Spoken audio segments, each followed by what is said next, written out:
it just boggles my mind that Republicans are praised for having big ideas. We're the party of ideas. Remember that? That was the whole Reagan thing. Huh? We're the party of ideas. What are your ideas? Oh, we're going to privatize Social Security. It'll be good for everybody. We're going to eliminate Medicare and make sure that, you know, you have private insurance companies that can just kick you off whenever they want. That's a big idea. We're going to cut taxes. The top tax rate is 91%. We're going to cut it down to 25%. We're going to cut capital gains taxes down to 25%. The taxes that, you know, Paris Hilton makes for sitting around the pool on her butt waiting for the dividend check to arrive. We're going to cut those taxes. These are Republican big ideas. But Democrats?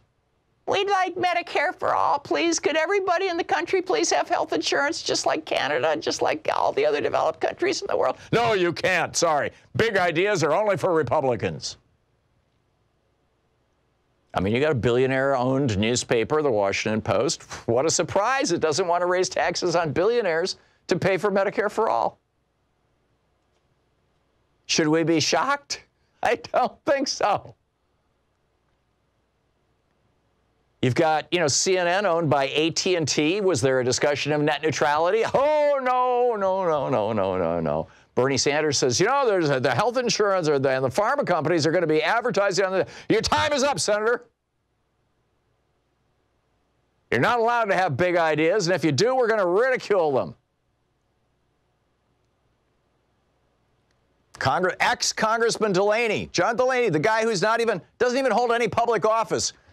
How would you like to attack Bernie Sanders and Elizabeth Warren? Oh, yes, I'd love to.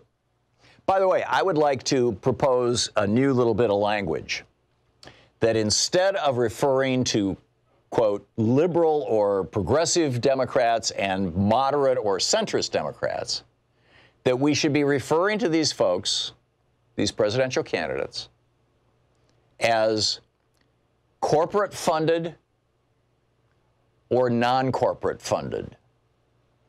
Billionaire funded or non-billionaire funded, or something like that. You know, get your thoughts on how you think we should language this.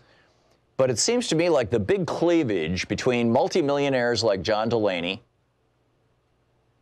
and you know, genuine progressives like Bernie and Elizabeth is that the former are enthusiastic about taking money from big corporations, lobbyists, and very, very wealthy individuals.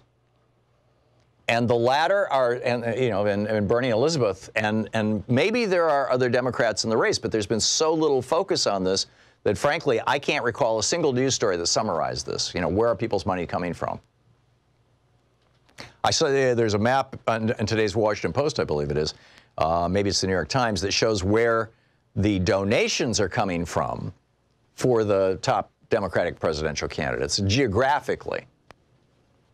And you can see, you know, so you can kind of see where, and basically, you know, Texas is all in for Beto O'Rourke. Beto is really doing great in Texas. Nowhere else. And he needs to run for the Senate in Texas. He really does.